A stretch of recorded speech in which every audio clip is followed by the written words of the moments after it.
যারা আমার ভিডিওটা দেখছেন তারা ভিডিওটাকে লাইক করবেন এবং যারা আমার চ্যানেলটা রেগুলার দেখেন তারা চ্যানেলটাকে সাবস্ক্রাইব করবেন।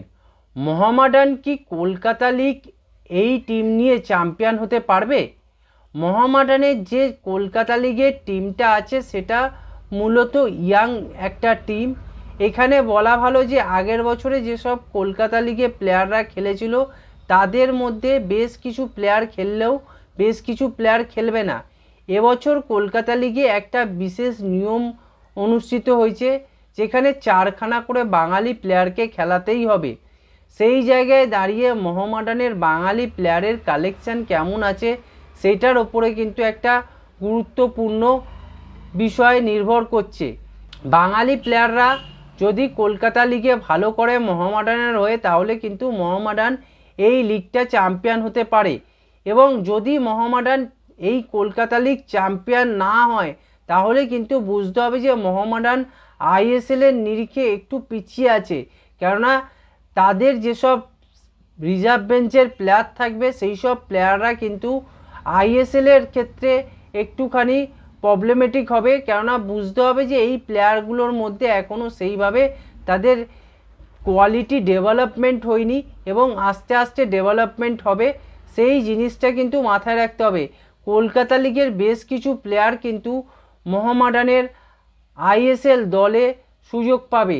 সেই দিক থেকে দেখতে গেলে মোহামেডান আপ্রাণ চেষ্টা করবে মিনিমাম চ্যাম্পিয়ন হওয়ার জন্য, এবং যদি ফার্স্ট সেকেন্ডের মধ্যে থাকে তাও বোঝা যাবে যে এই প্লেয়ারগুলোর মধ্যে দম আছে।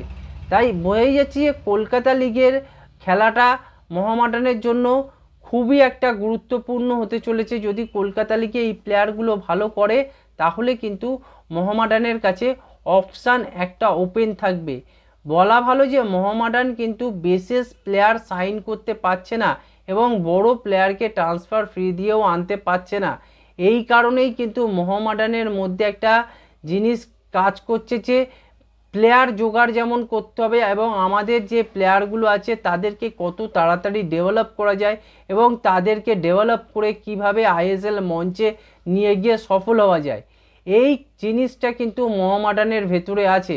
তাই এই প্লেয়ারগুলোকে যদি ভালো মতো ডেভেলপ করে কলকাতা লিগে খেলানো যায় এবং তারা যদি ভালো পারফরমেন্স করে মোহামেডানের হয়ে এবং তারা যদি কলকাতা লিগটা জিততে পারে তাহলে জানবেন যে মোহামেডান একটু হলেও ভালো দিকে এগিয়ে আছে, কেননা কলকাতা লিগ জেতার ফলে মোহামেডানের এই প্লেয়ারগুলোই কিন্তু আইএসএলে চান্স পাবে।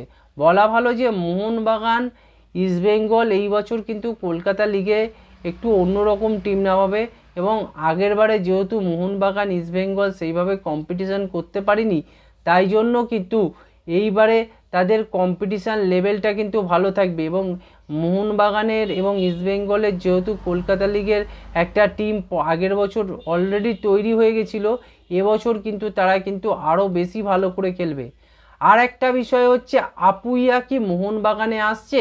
আপুইয়া মোহনবাগানে আসার সম্ভাবনাটা কিন্তু উজ্জ্বল হচ্ছে।